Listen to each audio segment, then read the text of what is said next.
A lot of marketing teams launch content, they launch campaigns, they cross their fingers, and they hope for the best. But we can be much more successful if we form hypotheses, we test, we experiment, and we try to optimize for conversions. In this video, I'm talking to a good friend of mine, Joe Johnston in Bristol in England.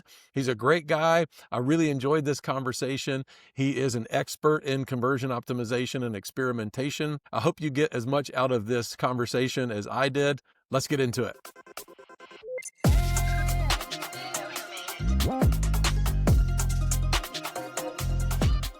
All right, Joe, thanks so much for joining us, man. I really appreciate you coming along. I always enjoy our conversations, whether it's listening to you give a guest lecture or just chats that we have. But yeah, I really appreciate you coming to talk to students. I know they're going to get a lot out of it too, getting to hear from somebody who does this every day. To get us started, why don't you just introduce yourself and tell us a little bit about your background, please? Yeah, for sure. Thanks so much for talking to me today. It's been, it's a great opportunity. My name's Joe. I work at a company called Launch. We're based in Bristol in the southwest of the UK. We also have another office further south, a place called Exeter. My role is to head up the conversion optimization and experimentation team at the agency. And we're a performance marketing agency. So that's predominantly paid media, working with companies like Google, Pinterest, TikTok to advertise on behalf of companies. But my team's specialism is in optimizing that whole journey through testing and also learning. So we'll do lots of research to try and understand how people think, what their expectations are, what their motivations are, their needs. And so we can better cater for those as we go through the journey. So yeah, it's a small-ish company, 35 people for an agency. That's not too small, but we're an independent agency. And so that means that we can, we're not necessarily attached to the big global networks where there can be quite a lot of sort of institutionalization. So we can be quick and nimble, and we've got really good leadership. So there's a lot of innovation happening around AI at the moment, which is really interesting, and I'm sure we'll talk a bit more about later. Nice. So I just picked up on something you said there. I often hear you talk about conversion optimization, and I know you guys have moved into moved away from just doing websites, and you're doing sort of paid ads now or helping companies with that. And there's some nuance there in what you just said around kind of performance rather than conversion. So is there a shift there that's happened for you guys that's worth touching on? Yeah, it's a good point. Performance marketing traditionally would be defined more as the kinds of marketing that you can measure, but specifically has a very strong emphasis on measurable returns. So that's usually paid advertising right at the bottom of the funnel. So people usually think about search marketing and then also like demand generation and marketing within social media channels with a really obvious response. So that's performance marketing broadly speaking, but actually it's kind of changing the scope of it over the last few years. There's been more of a push towards more full funnel performance. So seeing that whole journey as being not just about bottom of the funnel where you're talking to people who are ready to convert, but actually awareness through consideration. So people building awareness, building demand. And so that's kind of how we now broadly define performance marketing, is really all stages of the journey, but with a really strong emphasis on measurable returns. So being able to account for or prove, I guess, the effectiveness of what you're spending, and so your media spend. So that's where the performance comes in.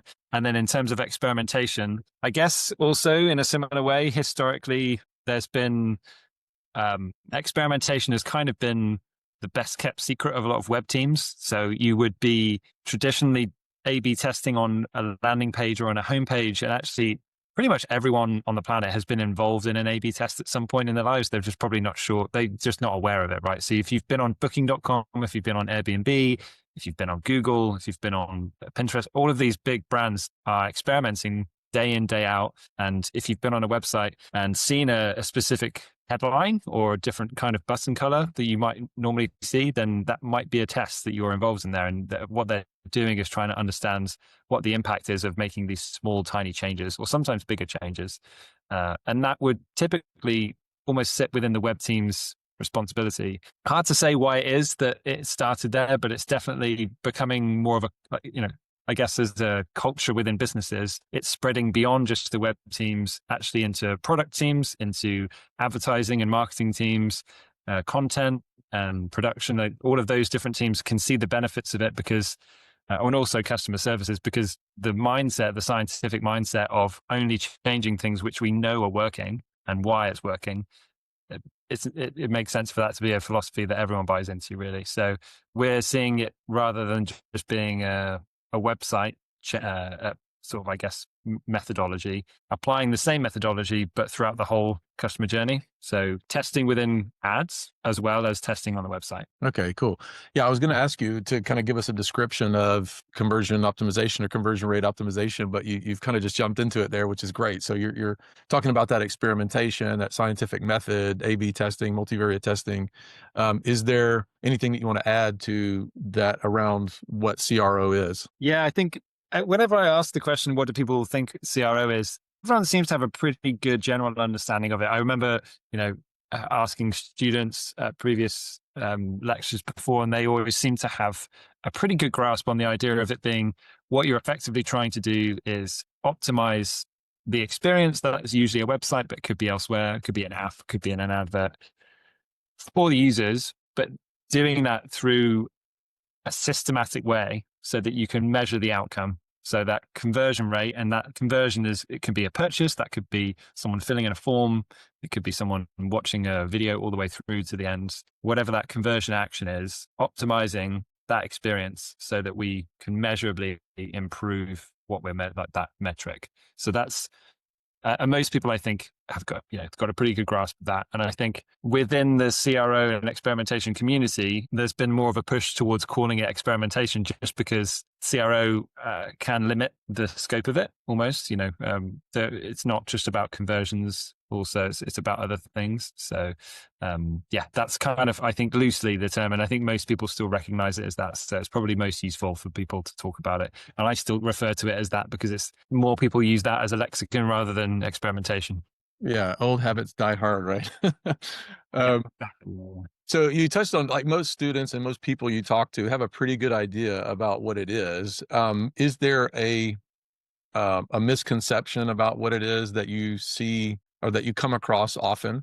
Are there any misconceptions about what CRO is? I mean, maybe the only misconception, I suppose, is that people see, this is more of I see within like chief marketing officers or people who are quite highly paid or high ranking in businesses and companies, is they kind of see it as a potential one-off project that they will just do a CRO review of a website, and that will be a quick fix. And that, let's just spend 3 months intensely doing a CRO project that will fix our problems and our conversion rate, and then we'll move on, right? And it's a one-off, but that is similar to search engine optimization. That will never work. It's a consistent effort that you have to put in to see the rewards.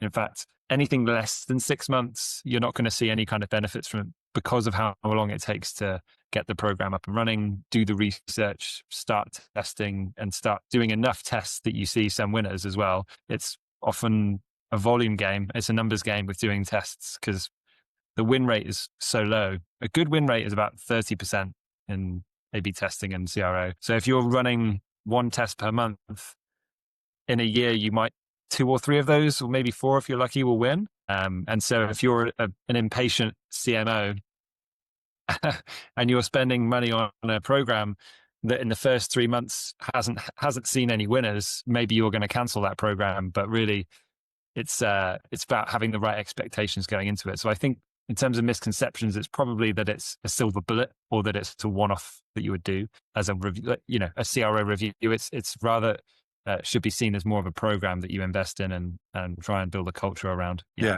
So good. So good. So yeah, people seeing it as a short-term thing or short-termism, we focus on something, on a quick project, a quick win. Let's move on to the next thing. Let's spend that money elsewhere, but it needs to be an ongoing testing process. Yeah. That's awesome, man. Yeah. So shift the gears a little bit. Could you tell us a little bit about your career and how, you've ended up here in this spot? Like what's your background a little bit? And how'd you end up here? Great question. It's not obvious that it's really not obvious that I would have ended up in this kind of role when I started started out 12 years ago. So I've had a very meandering, but I think actually I've absolutely found myself in the niche that I love. It's because of all of the opportunities that I've taken up to this point that I've found it. But I started out in a very different type of marketing, which was more public relations, PR, and that was more trying to get our clients into the newspapers and magazines when they were still a thing, right? So and then everything went online, and then it became trying to get mentions in online newspapers and journals, and that's still very much an industry. It's slightly smaller than it used to be, and I did enjoy it for a bit, but I really enjoyed the research side of that, but the most of it I wasn't really a fan of. So I moved out of digital PR and then moved more into mainstream digital marketing. And that's kind of, I guess, what I would describe as mainstream is mostly paid digital. So those kinds of channels where you see advertising online, which is your Google, which is your social media, which is affiliate links, all of those different kinds of advertising. I moved into a company where that was what we served. And it was a big agency that had a creative department. It had a copywriting department. It had a huge account management team, strategists and planners. And that gave me a really solid understanding of how all of those different departments work together to create a solid marketing campaign. Because you can't really do marketing campaign without all of those different parts. You need to have the strategists and the planners to understand what the audience needs and balance that with the customer client objectives. Then you have the creative and copywriting team, which now is being squeezed a little bit in terms of what they can do with AI. But that would be very much like instrumental for crafting the right message for your audience to create a good hook.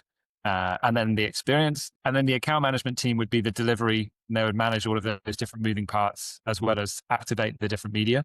And so it gave me a very good rounded understanding of how those different parts move. And whenever I speak to students who are wondering which kind of marketing they might like, I still think to try and go into an agency where there is a variety of disciplines at play, so you can see how the different parts move together and how they're kind of, they're orchestrated. So not specializing too soon. Try and be a generalist before you specialize, I think is a good strategy. But so that was my journey. And then when I moved away from that, I did start to go into slightly more strategic roles, looking at more user experience and digital strategy. And then my most recent role before where I am now was in an ad agency that had a CRO specific team. So they had a whole team that was just looking at CRO and experimentation. And then I stayed there for 3.5 years. And now I'm doing the same thing, but at a different agency. So yeah, it's been a career of being a generalist and then specializing over time into my niche corner. And I think along the way, kind of making the most of those opportunities to sort of understand what I get the most out of and what I enjoy the most, I think is, paying attention to those signals. Yeah. I mean, it's such an amazing experience that you've had. You've had all these pieces of the puzzle along the way. And then I think that's such good advice to kind of be a generalist and learn as much as you can about how these businesses operate and then specialize later on. That makes so much sense. Given all of that experience that you have had, what's the most surprising thing you've learned about human behavior, right? Because you've been in these roles where you've done all this testing, you've met all these different people across all different facets of the business. What's the most surprising thing that you have seen in people and in human behavior? That's a really good one. I mean, I would say the most enjoyable aspect of the job for me is still probably getting to speak to a lot of people that I would never normally get to speak to. Because if we're speaking to, for example, we have a client who their whole products and their service is holiday adventures, tours around the world. And we undertook some research for them, trying to understand the way that their customers think. So we spoke to 10 of their customers and asked them I had half an hour with each of them. And then we'd speak with them about their experiences with the company, but also just about their life and why they chose, why they're interested in this as a kind of, I guess, a way to spend their money and use their time. And it means that we were speaking to people halfway across the world, in Australia, some in South Africa and Ireland, and you get to hear these amazing stories about their lives. And you only get half an hour with them, but during that time, you just, get a completely different perspective. And I would have no business speaking to these people in my normal life. It would be totally bizarre that I would be, but I'm really glad that I do get to, because they always have such interesting stories. So, I mean, I guess the most surprising thing is that people will always surprise you. You can think that how other people might think, and that's, I guess, the great lesson that I've learned is that the more experienced I get, the more I realize I don't know. There's kind of like almost like an inverse to what you would expect, is that the more specialized you get and the more knowledge you get, you would expect to feel more confident that you have a good grip on how the world works. But actually, I more and more reveal my own ignorance, but the more people I speak to. So I think that's quite fun. But it's a nice realization. Yeah. So you started to touch on there a little bit, a project that you guys are working on or have worked on recently. Is there one that, it doesn't have to be that one, and obviously without giving away any trade secrets, but like, is there a project that you guys have worked on recently where you've seen, a major impact? It could be sales or, significant adjustments to a website or paid advertising, anything that's had a major impact. Yeah, there's a few that I could mention. I'll mention a couple just off the top of my head. One for one of our clients who are actually the same company, which is actually, they're called The Natural Adventure, and they do the holiday adventure tours. We work with them on optimizing their website, but also their advertising. And we were redesigning their whole checkout journey on their website. So one of my teammates, Josh, took it upon himself to review all sorts of different data points. So he was looking at user behavior data through Google Analytics, as well as Microsoft Clarity. He took screenshots and screen grabs from 3 different competitor websites and did a heuristic analysis of what kind of rules and trends he's seeing in the competitive landscape. He did the user testing, so speaking to actual customers and then asking them how they get on with the website, watching them as they go through the funnel, and then combined all of that data, did what we call a page teardown, which is where you essentially annotate a page through Miro, which is kind of like the infinite whiteboard tool. So you just literally just take it to pieces and you just write down everything that you think the website could be doing better. And then we do a workshop around that with the client, get their buy-in on our changes, redesign it, and then launch the new page as an A/B test. And now that whole project took about 6 months, because the website doesn't get a huge amount of traffic, so it takes a while to get the data through.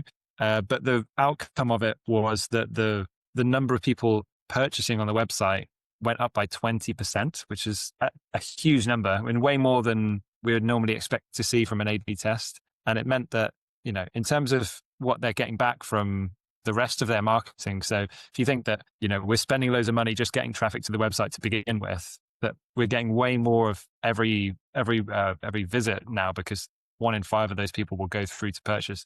There were so many problems with the checkout that we hadn't really realized before that we are fixing with the revised design. So that was probably that was one of the biggest wins we've had with a client in recent history, because of the impact it's had on their bottom line. But then some smaller tests as well. There's kind of almost like a bit of a joke in the CRO industry of just change the button color to see if it makes a difference. And we did that with a client who had quite a boring website in terms of the color scheme and the color palette. And it was also an industry that was really niche. It was super high tech and legal. So it was like law and IT at the same time. And we decided we would invigorate the page with a slightly more jazzy button color. And it genuinely did have quite a big impact. We had, in the region of, I think it was 15 to 20% uplift in people signing up or clicking on that button. And then the last one, this goes to sort of show the value of speaking to real people and customers. Again, we were doing focus groups with another one of our clients, and this one is an international airline called Icelandair, and they're like the national carrier for Iceland. And we were doing focus groups and interviews with people who have an interest of going to Iceland, and we were showing them creative ad sets from Icelandair's brand library, right? So we were showing them stimulus from the brand library and saying, what do you think? What do you think of these materials? Do they make you want to go to Iceland? Did they put you off? And these were essentially just photographs of the landscape with some copy over it. And the really interesting thing we got back was that more than, I think it was about 3 or 4 people out of about 6 or 7 said that they thought that the images were generated by AI, even though they weren't, but they were almost, and they were saying it kind of looked too good to be true, right? That they were like, these don't look real because the internet's now been flooded with AI images, which it's kind of ripping off Iceland basically. And so they've got these, like, they put billboards outside of Mark Zuckerberg's house saying, please stop using AI for Iceland. They had one in like Times Square in New York. They had them all over London. And that's a huge above the line marketing campaign, which had, a lot of budget behind it. That all came from one focus group with real people where they were saying, so that's the kind of stuff that I love, because a small idea that can come from just speaking to a few customers can turn into this absolutely huge global campaign. So those have been some highlights recently. That's amazing. That's so clever, just using that piece of research, identifying that people aren't sure whether this is AI or real, and then leveraging that, using that as, kind of the creative in the next campaign. That's so cool. Really, really cool. So you talked about like the shopping experience or the shopping cart experience, and that being pretty bad for one of your clients, and then, changing button colors and things like this, and that having a significant impact. Those aren't necessarily mistakes, I guess, maybe on the checkout side, but like, are there common mistakes that you see pretty frequently with clients? Is there one thing or multiple things that you see a lot of your clients doing that are, causing problems essentially? Yeah, there's still a few big no-nos that we see quite often, and even big companies, really. Some of the big high street fashion brands are very guilty of doing some of this stuff. So the main one really probably is just having a clear value proposition. The first thing you see when you land on a website, it should be really clear who the company is and what the value it is bringing to you as a customer. So why should I be interested in what you have to sell? If you're not immediately communicating that value within like 3 or 4 seconds, then people will just turn off. So having a carousel on your homepage that's just constantly moving so that people can't actually read what's on it, they won't pay any attention to it. That's a big problem that we see, and it's actually got a name. It's called carousel blindness, because people don't really pay attention to carousels. They almost intuitively or unconsciously know that information is going to move, so they don't really pay attention to it, and we see it time and time again. So that's one. So making sure that your immediate impression is really impactful, and that includes having a really clear, and this comes back to that button color, but a really clear and compelling call to action button that is above the fold. What that means is above the bottom of the page, especially on mobile, so that people have a very good idea of what to do next when they land on your website. So they know that the next action is explore our new range, or get in touch to find out more, or whatever it is that you're trying to compel them to do. That needs to be as simple as just clicking on that button. It needs to be really clear and direct. I mean, site speed is still an issue. It's hard to get around that, and that's still what a lot of websites are penalized for. But that's a harder problem for a lot of people to solve, because it's usually a technical problem. And then, well, I mean, there's a whole goldmine of social proof that a lot of people are usually sat on, but they don't really realize that it is social proof. So when we talk about social proof, I guess just to explain that, I mean, that is, people are more likely to buy from you if they know that other people have done it before. So if you can give them a reason to buy into that herd mentality thinking, and that usually looks like Trustpilot reviews or some other kind of reviews, but it doesn't have to be. It can actually be individual reviews, or it could be as featured in, and then a bunch of well-known newspaper or outlets that you could reference there. Or it could even be reviews from the App Store, or it could be awards that you may have won, or it could be, if you're a legal or financial company, that you've got some kind of certification, right? So there's lots of signals that people are looking for as soon as they land to give them reassurance. So those are the common things that we'd usually advocate for. Yeah, amazing. So so there's some common themes there, obviously, with what you guys are doing and what you're seeing across different websites. I want to talk a little bit about the process. So if a client comes to you and says, "Help! What do we do? Our website isn't converting," or they may not even know that kind of language to use, but we're not getting the sort of sales that we want to see out of our website or the conversions we want to see. So, is there a process that you guys go through that you follow each time with a client, or does that change? And if there's a common kind of theme there, what does that look like? Yeah. So yeah, there is for sure. It's kind of we try and guide them on a journey of becoming more mature when it comes to CRO and experimentation. So there is almost like the philosophy of it's harder to start and get to one than it is to get from one to two. So just getting from standing still is the hardest bit. And that will include having a platform that allows you to A/B test. So you need to invest in a solution, and there are lots of them out there. There's things like Monotape, VWO, Optimize, the A/B Tasty, Convert.com. There's tens of hundreds of these tools, but picking one and then investing in that's often the hardest part, because it requires a leap of faith by the CMO or someone in the team to almost like, say we're going to put our money where our mouth is and invest in this. So that's a tricky bit. But once you've kind of got that buy-in, I suppose it is about setting up a number of tests quite quickly to try and show that there is value in the program, right? To show that it's worth doing more. And that's going back to what I was saying earlier about this, what I call that the great filter in CRO, because most people have inflated expectations that the first test is going to win, and not only win, it's going to get them huge returns. And when it inevitably fails, they get really disheartened, and they get really, I guess they just completely lose faith in the whole program, and they want to jack it in. So they're kind of like trying to get them past that and coach them past that,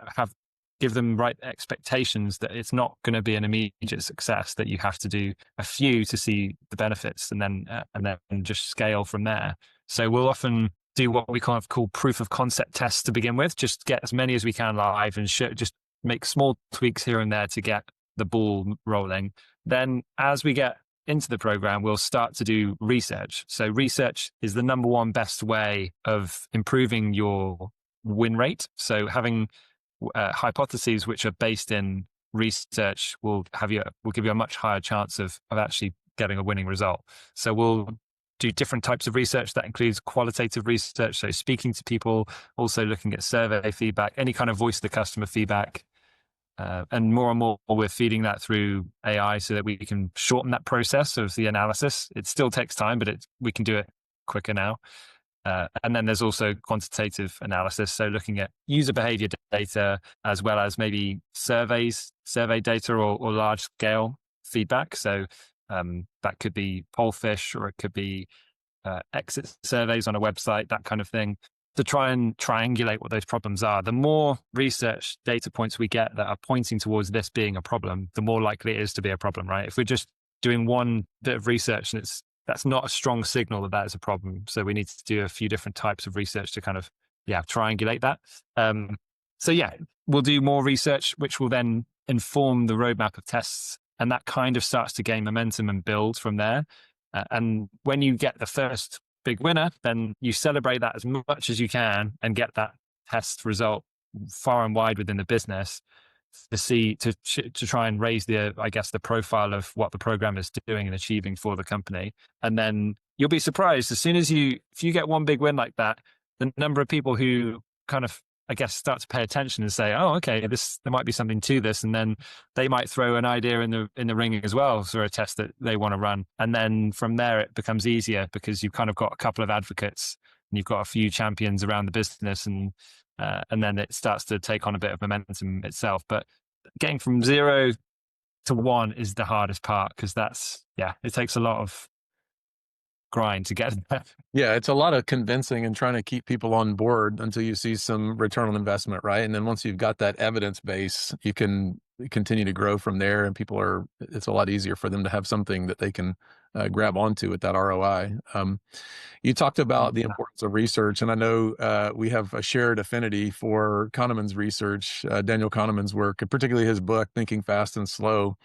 I'm just wondering whether you see those psychological principles that he talks about in his book, anchoring and priming, framing, reciprocity, loss aversion. Is there, do you see these on a daily basis, or are there examples of where you see those at play, particularly within conversion optimization, but also more broadly across the things you guys are doing at the top end of the funnel? Yeah, definitely. There's, we can, it's the question that that I'm thinking about right now is whether a lot of those examples of it were led by that, or whether it's just so happens that they've kind of, you could retrospectively fit them within that rule. But definitely, so often there'll be the opportunity to give. So especially in the world of B2B, the biggest way of trying to get people to commit to speaking to you, because that's usually the way to try and sell within B2B environments, is getting them on the phone or getting them to show them the demo, is by offering a free call or a free review or a free consultation. And that law of reciprocity is where that kicks in. So as soon as something is free, or you're giving value away, there feels like you're almost like an obligation to return that favor. So that's definitely something in the world of B2B, which is really powerful.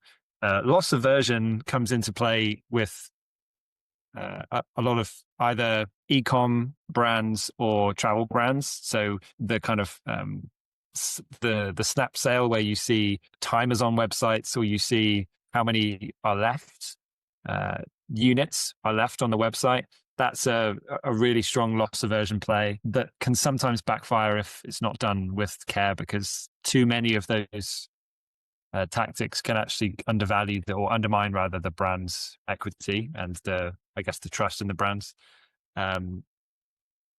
Those two come to mind, but I guess there's so many, right? There's framing, definitely. So again, that probably more in the world of sometimes B2B or B2C, but B2C, sometimes the way that it will be framed with subscriptions to, could be like coffee subscriptions or Huel or something like that. They will talk about cost per serve rather than the actual cost of the unit itself. And that's just a way of essentially reframing the cost of that product as a much smaller number, rather than, you might be paying £50 today, but actually it's only £2 a serving. So it's, that's a really good use of that. And then also quite often you'll see in a subscription plan, the middle option is the one that's most desirable.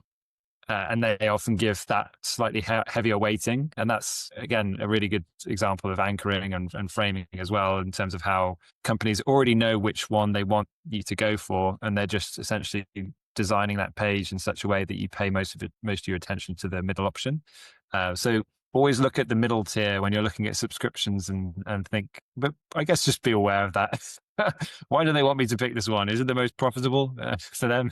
Yeah, that's such a good example. And I do wonder whether, personality type has an effect on what people choose in that scenario. I'm such a cheapskate. I'm always like looking at the left side of the screen to try and find the cheapest option. But even though they're really trying to frame it as like, this is the most value for money in the middle, but I wonder if personality has anything to do with those choices. Yeah, those are some great examples of framing. I mean, those are some I've not even thought of in terms of the way they're pricing, as you said, price per serving or whatever. That's a really interesting example of framing. You talked a little bit about the tools that you guys use. You talked about analytics and Clarity, Microsoft Clarity. Are there any other tools that you guys are using, or software that you're using on a regular basis that kind of helps in that area of CRO? Yeah, those two are the ones that come to mind because they have really universal appeal. Most companies will have them, or at least a version of them. So they're kind of like almost the most useful to become well versed in. And there's lots of sort of qualifications you can do online for that. But there are others that are slightly more specialized that we use in experimentation. So VWO is an example of that. They have probably the largest in terms of customer base worldwide, but they're specifically A/B testing for websites and also apps. So, I guess, doing A/B testing within the app as well. But in terms of, I guess, other tools, the most common one that we're using more of these days, it probably is either ChatGPT or Notebook LM for doing vast amounts of customer data processing. And what we'll do is we'll clean that data before we put it into the platforms to make sure there's nothing in there that's sensitive, or we've got private information in there. And then we'll essentially engineer prompts to try and understand trends and themes within that customer data. Most common application of that is reviews, and we've been doing more I call it review mining for like trends and themes within that customer data. And man, it's absolutely phenomenal how much you can do within within that field now. It's stuff that we just wouldn't have been able to do before because it would take too long. So an example of a client who had over 400,000 reviews, which is just a phenomenal amount of reviews, but that's rich information. If we were to sit down and manually categorize each one of those reviews, not only by sentiment, so if it's positive, neutral, or negative, but also what are the core themes within that? So which different themes does that touch upon? For a clothing company, is that about quality? Is it about fit? Is it about value for money? Is it about customer service? There's all sorts of themes. If we were to do that manually, it would literally take us months, and it would be the most tedious, boring task that no one would want to do it. It's kind of uncovered a whole new area of research for us, and a lot of brands are sitting on a goldmine of data that they've never used before in that way. So we're really excited when we get a new client and we say, have you ever done review mining? And they say no. We're like, great, because we're going to show you some really cool stuff with the review mining we can do. So yeah, and that's all using either ChatGPT or Notebook LM, and that's not because they're necessarily the best tools to do that with. There probably are other tools out there that you could use, like Claude or other AI tools. But it's just at the moment that's the best version or the best tool we've found to do that work with. So yeah, those are the tools I would say we're most frequently using more of. How are you guys doing the scraping? Are you guys manually doing that? So going into like 400,000 reviews is a lot of reviews. So going in to grab those, are you manually doing that? Are you using ChatGPT and other AI tools to go and grab those as well? So that would be from the client. So that specific client, they had access to all of that data because they paid for Trustpilot, and also they owned all of those properties within Google My Business. So they had lots of different stores around the UK. Plus, they also had a paid for subscription to Trustpilot, which means that they can export all of that data as a CSV file and then just share it with us. So yeah, that becomes tricky if you're a brand that doesn't pay for Trustpilot, therefore that you can't just manually download all of that information. That then becomes harder to do. There are ways of doing it, but yeah, it requires then scraping. Yeah, so we only really work with data that has been downloaded from their side, from the client side, and then they share that with us. Yeah, that's pretty handy if they've got access to that data already and you can just sort of dump it in. That's awesome. So you sounded pretty excited about the use of AI and the use of AI specifically for review mining and sort of thematic analysis within sentiment analysis. Are there other trends that are happening right now within what you do that you're excited about? Yeah, I mean, what AI can help with in terms of, I guess what it gets lauded, and rightly so, a lot for efficiencies and speeding up what used to be quite manual tasks. But what I think it probably doesn't get enough plaudits for and enough attention for is actually how it can help with coming up with really good ideas. There was a study that I found recently I was at a conference and I was watching a presentation, and they went talking about a recent study in Nature journal, which was looking at how good AI is compared to humans generating ideas, and so like creativity basically. And it was and this is also a year ago, which in the world of AI is like ancient history now, really. So it would have come a long way further than that. But even then, even a year ago, the average person wasn't as good as coming up with genuinely creative ideas as the AI was. I mean, there were outliers, so you would find some humans who were way better than the AI at doing that, who were people who were really creative. But in terms of like an average, and that, for me, just completely floored me. I'd always had this misconception that AI was only really good at doing things which was repetitive human tasks, but it wasn't necessarily good at coming up with new things, innovative ideas. And then, so I read that study, and since then, we've kind of started to use it more for idea generation based off of first-party data. So not only using things like voice of the customer data, so reviews, but also all of the research that we do. So speaking to real customers and then using the transcripts from those conversations, feeding that into the LLM as well. And then using prompts that will ask it to come up with ideas based off of all of that data. And what I guess I hadn't factored for is what it's incredibly good at is, first of all, it's unbiased in terms of we have so much bias, knowing the client, knowing what's worked before, knowing what's worked with other clients. We might have discounted an idea because it's not worked for us at some point, and therefore it's not worth pursuing. It doesn't have that bias, so it will always surface what it thinks is the most likely. It doesn't necessarily have a history or an agenda. And also, it can connect the dots between lots of different data sources, almost in a way that it can surface trends within that data better than humans can. So it might pick up something that's appeared in both reviews, but also in transcripts, but also it might have been in conversations within the chatbot on the website. And it's kind of identified that theme and sort of connected the dots. So yeah, I guess what I'm really excited about that as well is coming up with better ideas based off first party primary resources that we've kind of, we've researched and we've gathered.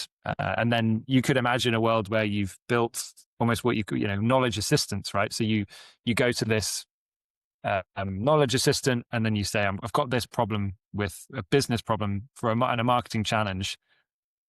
Based off of everything from our customer data, and also, you could throw in there your brand guidelines, your tone of voice, all of these things. How could you help with coming up with ideas to solve this problem? And it could be a really good assistant in doing that. So that's quite exciting, I think. Yeah, I mean, it's very exciting. One question I want to ask you about is if the AI is so good at these things, how do you see your role as an agency? Because these things are becoming easier for businesses to do them themselves. I mean, I've got some thoughts on it, but I want to hear from you. What do you think is your role as an agency if it becomes easier for businesses to do this themselves? Well, yeah. I mean, I think effectively we are still the shepherding our clients through a lot of this, because I'd say that even though this is definitely a trend, it's not something that I've noticed as being, a lot of people are ahead of. It seems that there's still quite a long tail of people who are either AI skeptic or AI, neutral. They wouldn't necessarily be the first people to jump on the bandwagons. So I guess I see our role as an agency as being ahead of the curve, and also helping in the adoption and training of how to use AI and how it could be used for their own customer data and their own marketing data. So being almost like, leading that strategy for how they can use it.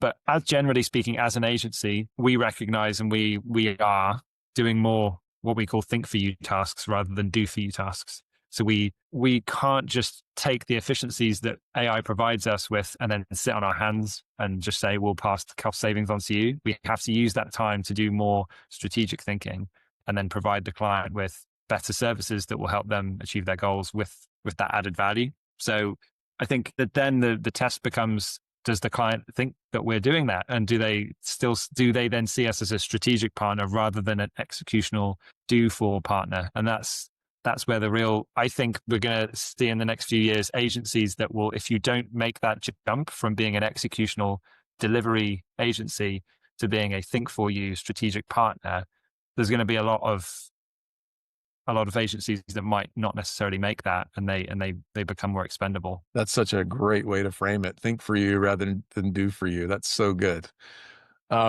So I know we're coming up on time here, and if you've got time, I want to ask you a few more questions. We'll try to do rapid fire, so I don't take the rest of your day. I'll slow down on the answers. Then I'll just be more brief, more concise.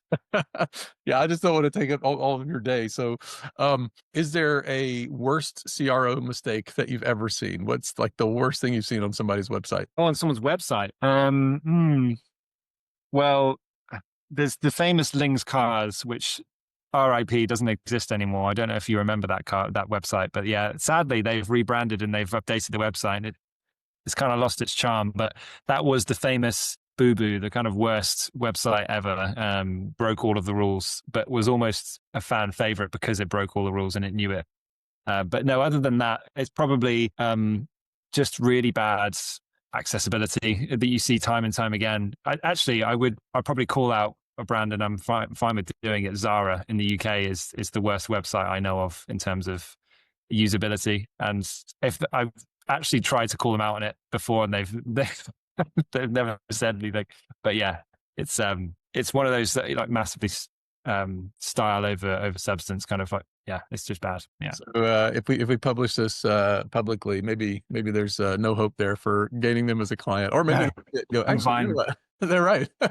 um, is there anything that you have heard of in your experience, years of experience doing this, anything that you've heard that is kind of best practice that you think actually that's not that good of advice? You shouldn't do that. Probably just, yeah, make the button bigger is like a classic one, which it definitely doesn't really do anything. But are there any others? I mean, yeah, I mean, to be honest, the whole loss aversion, which we touched on earlier, there was a bit of a craze with a lot of e-commerce websites adding that as functionality to their, you know, you know, you might see a pop-up which says there are 5 other people with this in their basket right now, or 10 purchased in the last 24 hours. And most people just know that that's not, like, that's just BS, and they don't buy it. And that is a huge no these days. If I see a client doing that, I will very quickly say that's a bad idea. Yeah. Yeah, nice. Is there, if you could A/B test anything in life, even outside of marketing, what would it be? Oh man, that's a really deep question. That I'm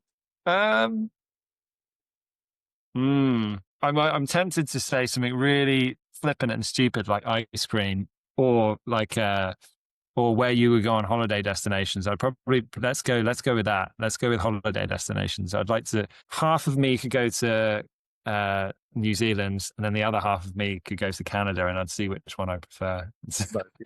Very good. I like it. I like it. If you had 5 minutes to improve a website's conversion rate, what would you do? I'd rewrite the headline. And that's all and I'd probably rewrite the copy on the main CTA. That's all I'd do. Yeah. From hiring Joe and his team at launch to work on their website, what should students remember from this talk heading into their careers? What should they remember about conversion optimization, experimentation? I would say that if you're interested in people, the way people think, and also the sort of scientific methods, experimentation might appeal to you, and the research side might appeal to you, but probably won't, because it's quite niche. So I'd say, I said this earlier, but don't specialize too early, remain open-minded, be a generalist, and then get as much experience as you can. And then whatever seems to bring you more joy and more pleasure and more, fascination, then pay more attention to that and see if that works out for you. But, I guess you could treat your career as an A/B test.